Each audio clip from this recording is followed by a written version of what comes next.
O que está acontecendo com o Bitcoin? Vamos conversar um pouco sobre isso. Eu sou Luísa Dauer e você está no Invest.doc. Vamos começar então se inscrevendo no canal, aciona o sininho, comenta esse conteúdo, dá o like, que ajuda demais. Faz isso aí, vai.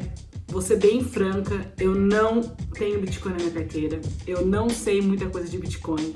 Só que, claro, que eu acompanho esse mercado, porque a gente teve ali, pessoas que ficaram milionárias com a valorização do Bitcoin desde fevereiro de 2021, que ele explodiu. Vou até pegar aqui no gráfico para vocês verem quanto foi a subida do Bitcoin.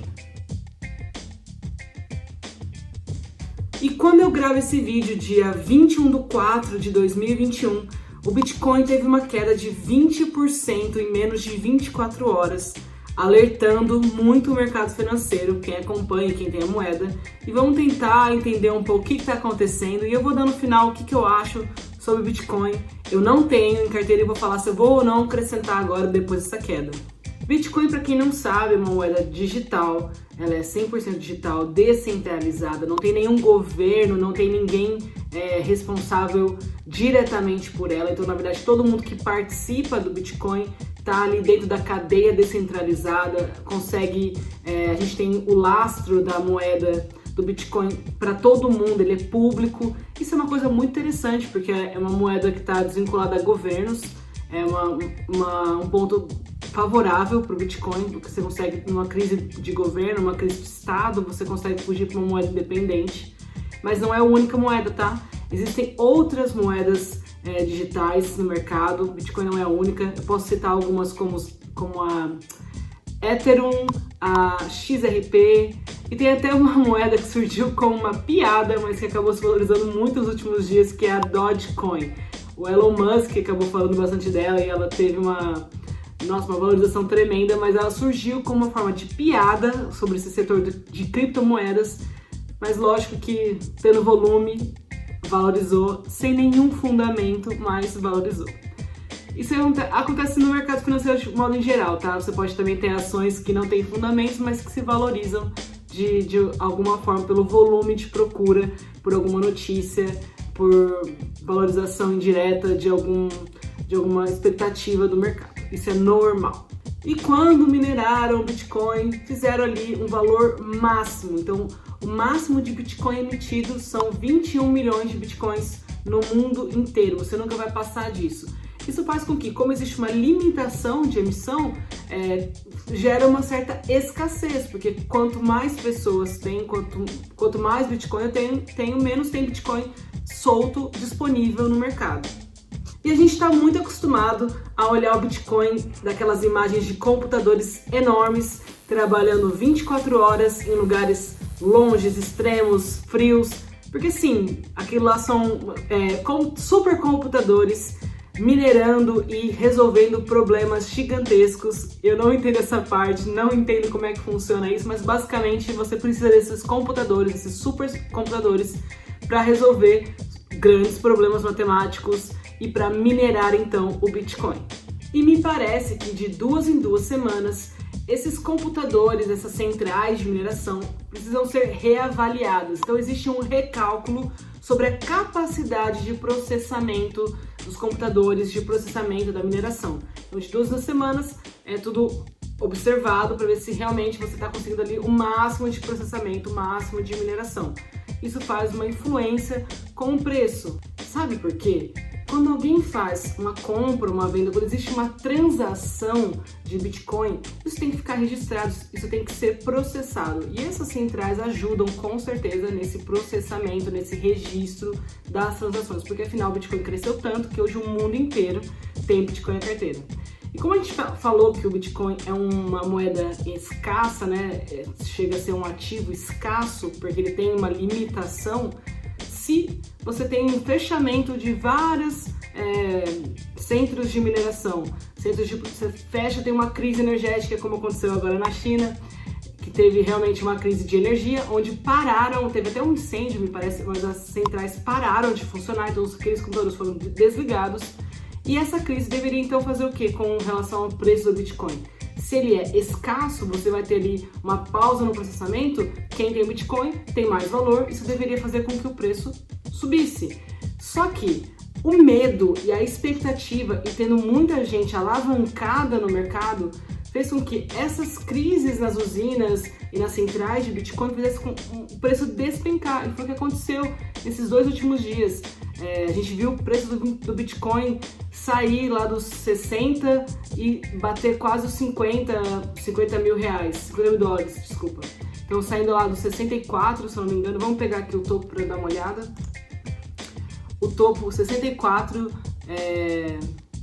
mil dólares, caindo para 50, 51 e 200 mil dólares. É uma queda de praticamente 20% em menos de 24 horas. Isso mostra como o Bitcoin é muito volátil.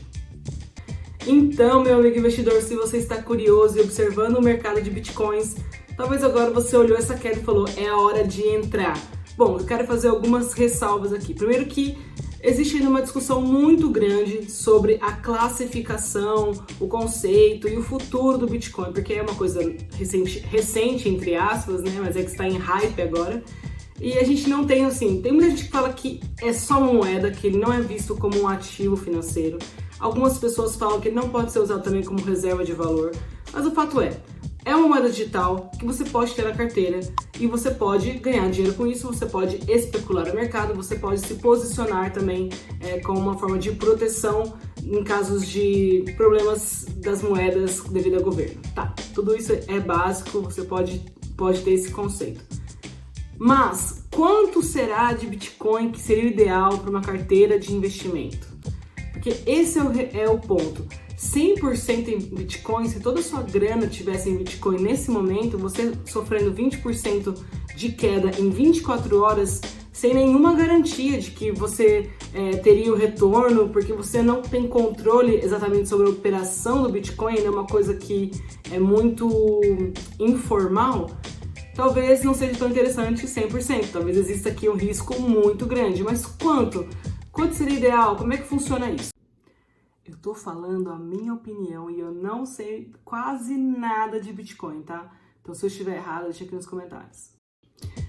Mais uma coisa eu sei muito bem, que é alocação de ativo e risco. Se você é um investidor considerado conservador, não gosta muito de risco, talvez o Bitcoin não seja para você realmente. Essa volatilidade, essa pressão tão alta do mercado, talvez não faça você dormir à noite se você tiver Bitcoin na carteira, sabendo que ele pode derreter de uma hora para outra. Sim, isso pode acontecer, é comum e já aconteceu algumas vezes no mercado de Bitcoin, de repente o preço despencar. Então, conservadores talvez tenham que prestar mais atenção, talvez não entrar no Bitcoin, ou se for entrar bem pouco, bem devagar e com alguém te ajudando. Para quem tem mais ali o perfil moderado, arrojado, eu vejo que cabe o Bitcoin na carteira. Tem algumas pessoas que eu conheço que colocaram, mesmo sendo moderadas, mas assim, a porcentagem pequena, para que você não sofra tanto com as variações do mercado. Então, de 1 a 3%, de 1 a 5% da carteira para os moderados, tranquilo. Isso daí é meu ponto de vista com relação ao risco, porque 5% da sua carteira é pouco. Se você tem uma carteira diversificada, a volatilidade do Bitcoin não vai fazer tanta diferença assim. Agora, quem é arrojado, quem tá ali, quer tomar risco, talvez você possa estudar realmente ter mais Bitcoin na carteira. Lógico, coloque a porcentagem que você define de risco para o Bitcoin. Não simplesmente compre e deixa rolar. Fala assim, eu quero ter no máximo 10% da minha carteira em Bitcoin. Então você colocou ali um limite. Se você passar de 10%, você vai lá, vende e continua sempre tentando manter os 10%, ou você tem que repensar sobre a sua limitação. Isso é uma forma de controle, para que você não tenha tanta exposição. Digamos que você esquece isso e deixa rolar. Passou 10%, passou 20%, 30%, 40%, só que de repente o Bitcoin virou 50% da sua carteira, você não fez esse balanceamento e quando ele derrete, você perde todo o lucro, você pode diminuir substancialmente sua grana e aí você vai ficar realmente chorando porque você não fez esse balanceamento. Tem horas que a gente tem que fazer o lucro, ainda mais em mercados como o Bitcoin. Aqui no mercado de Bitcoins eu não vejo que ter uma porcentagem muito grande em carteira seja tão benéfico. Eu acho que mercados muito voláteis são oportunidades. Então, na minha visão, se eu estabelecesse um limite para o Bitcoin de 10% e esse limite passasse muito grande, eu tiraria uma parte da carteira, com certeza, realizaria o lucro e manteria ali sempre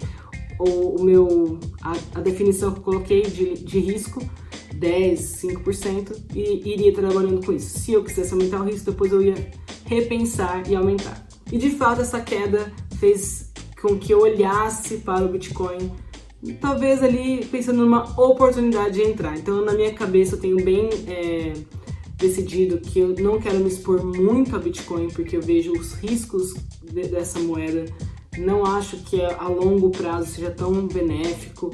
Gosto mais de ações, gosto mais ali dos fundos imobiliários, mas lógico que não posso excluir a possibilidade de ter uma parcela da minha carteira de Bitcoins.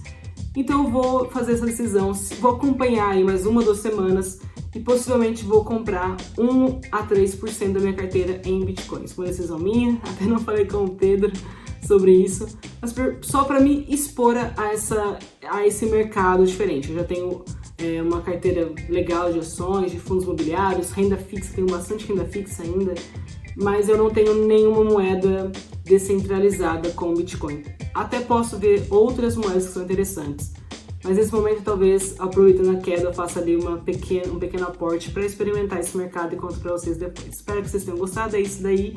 Acompanhe o mercado de Bitcoin, sim, deixa aqui seus comentários, porque preciso aprender mais sobre isso, não sou uma especialista. Nossa, Bitcoin é uma coisa que eu prefiro estudar muito mais mercado de ações do que Bitcoin, porque o mercado é difícil. E podem contar comigo aqui. Tchau, tchau.